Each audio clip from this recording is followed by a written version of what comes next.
내 형제여 제발만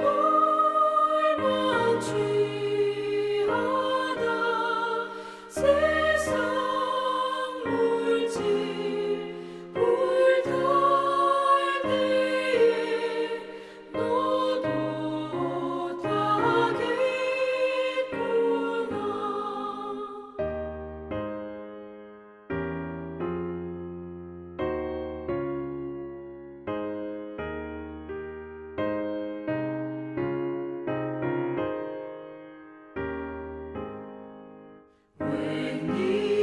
웬일인가 내 형제여 죄악에 매여서 한없이 고생하는가 참 못 보겠구나. 사랑하는 내 동포여 주께로 나오라. 십자가에 못 박힌 주 너를 사랑하네.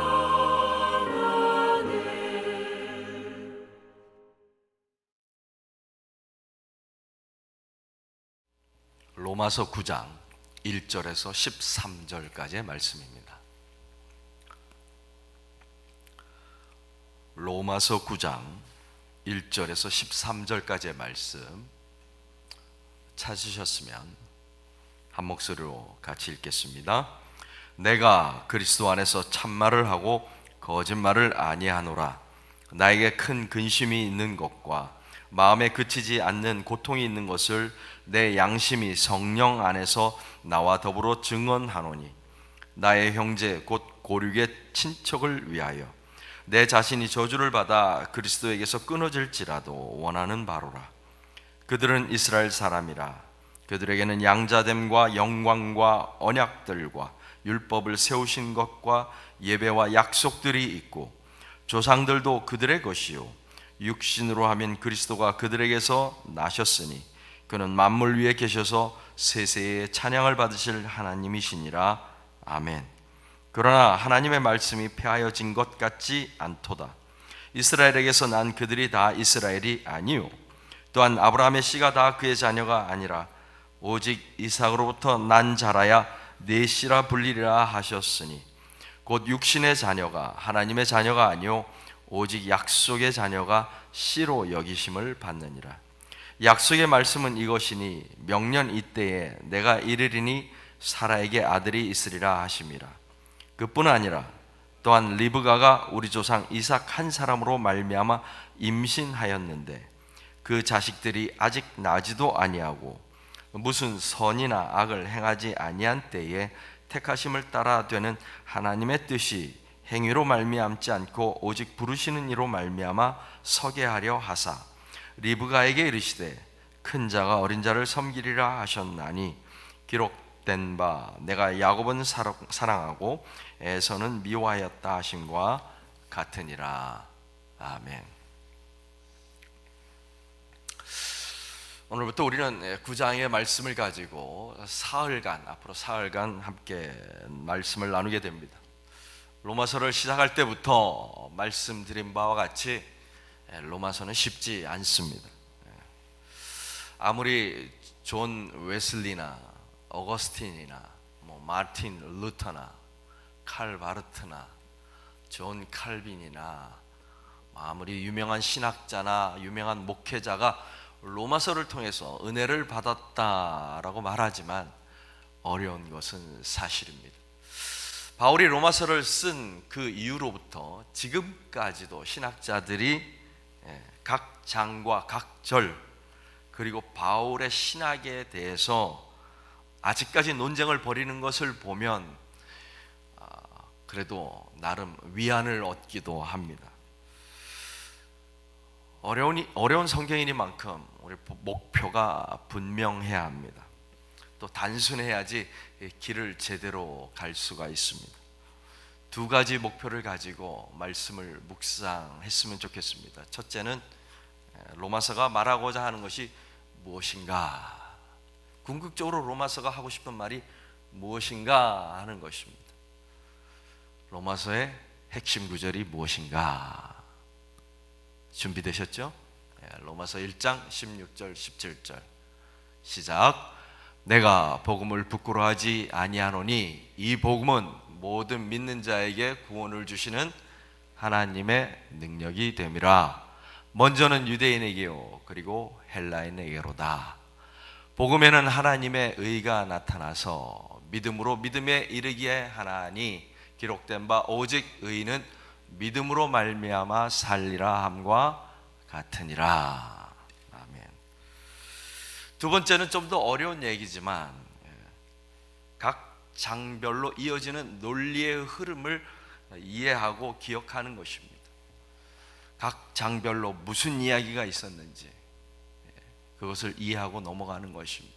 첫 장에는 인사가 있었고 바울이 로마에 꼭 가겠다라는 말이 있고 그 다음에 이방인의 죄와 유대인의 죄가 이어집니다.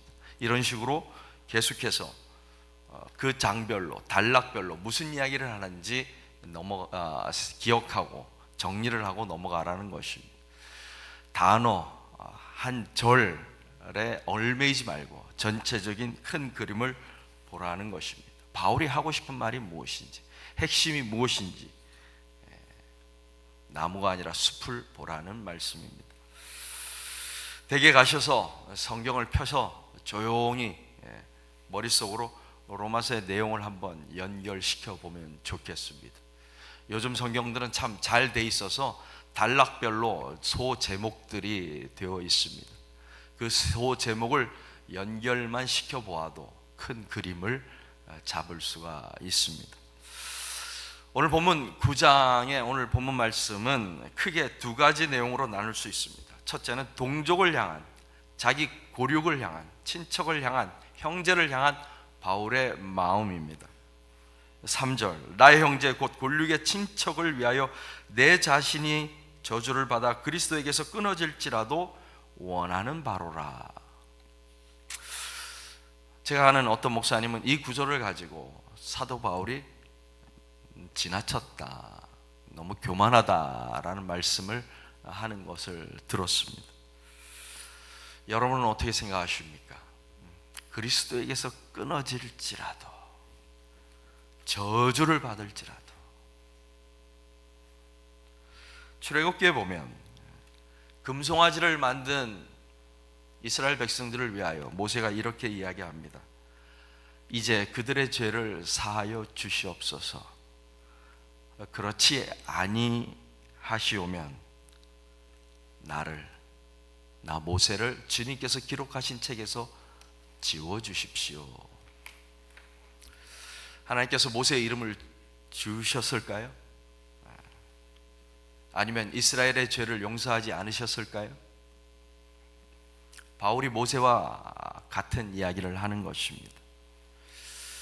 어느 신학자의 말처럼 바울의 입장이 되어서 바울의 말을 조금 바꾸어 보면 이렇습니다.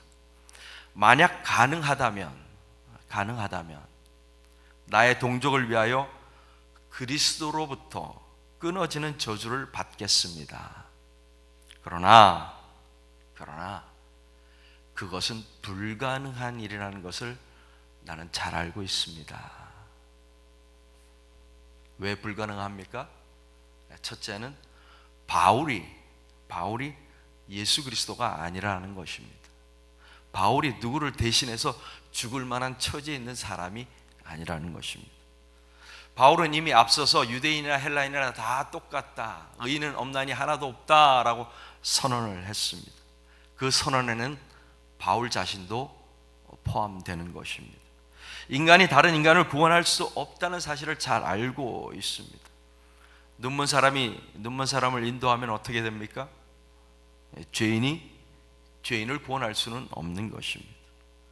두 번째로 바울은 바로 앞에 있는 8장 끝부분에서 무엇이라고 이야기합니까?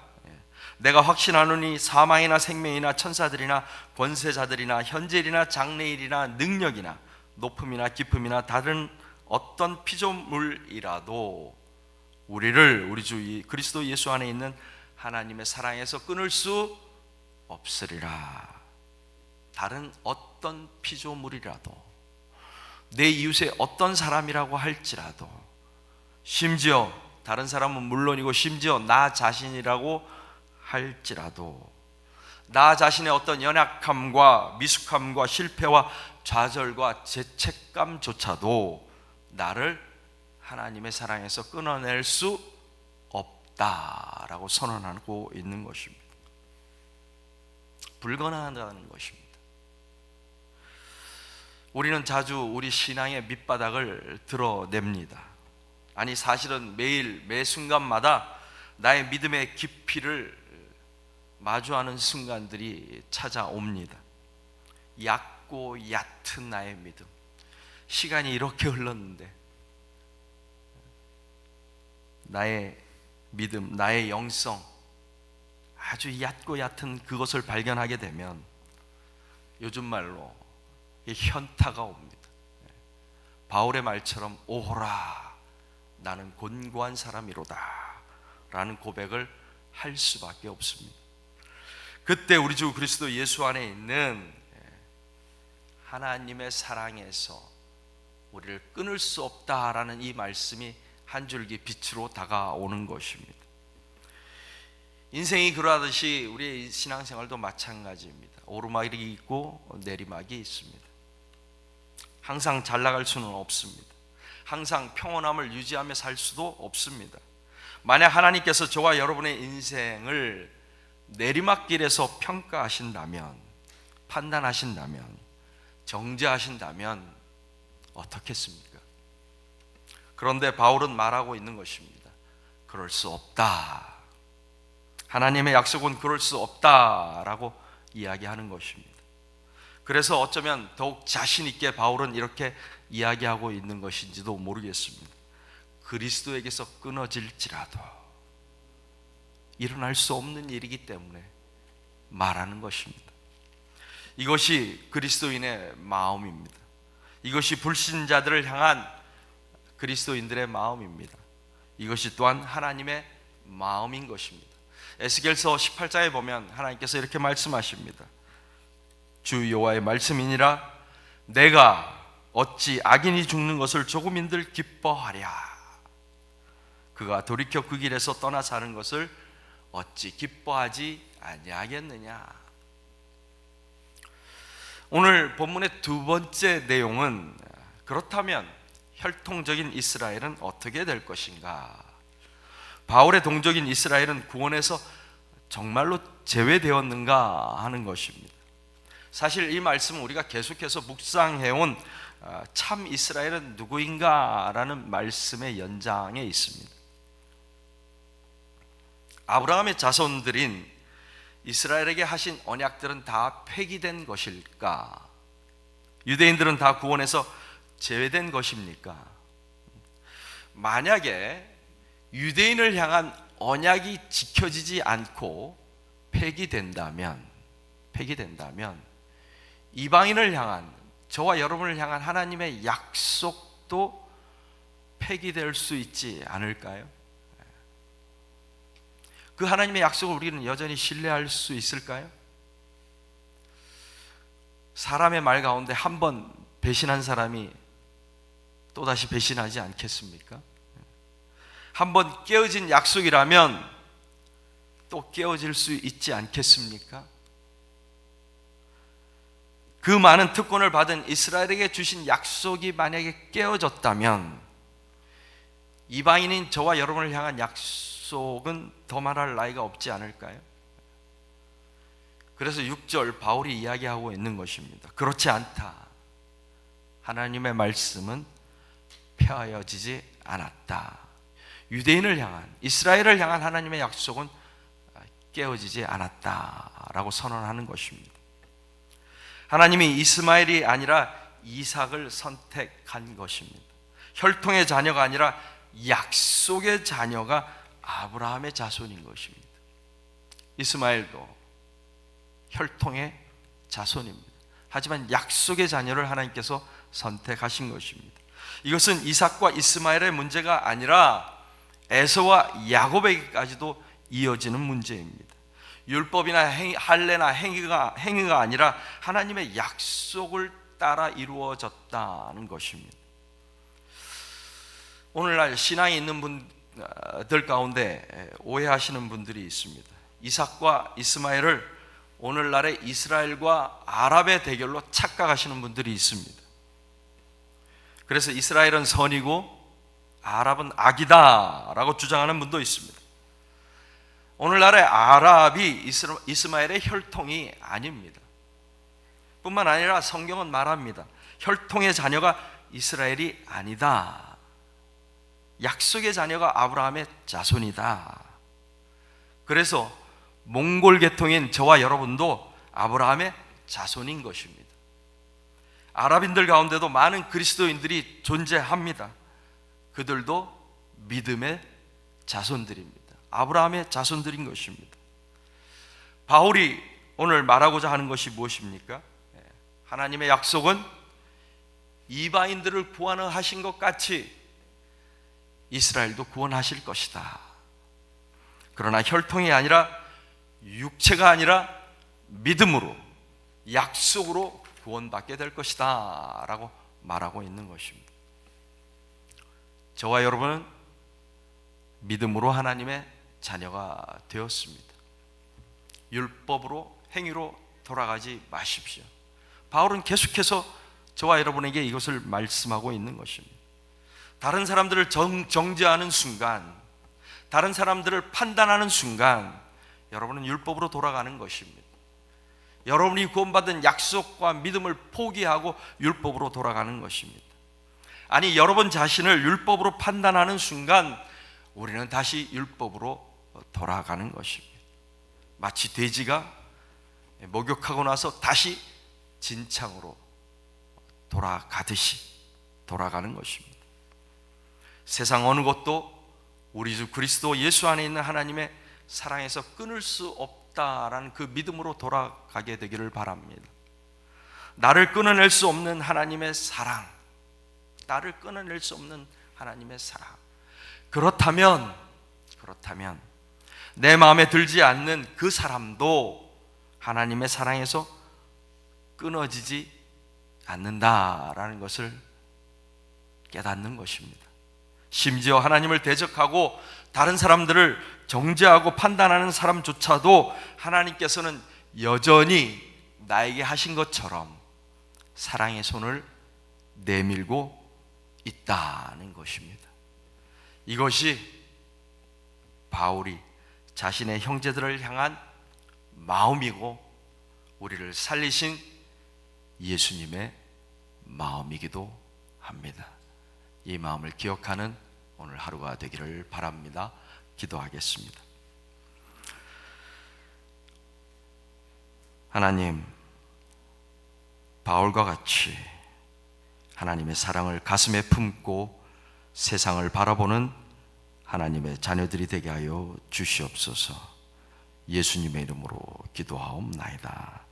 아멘.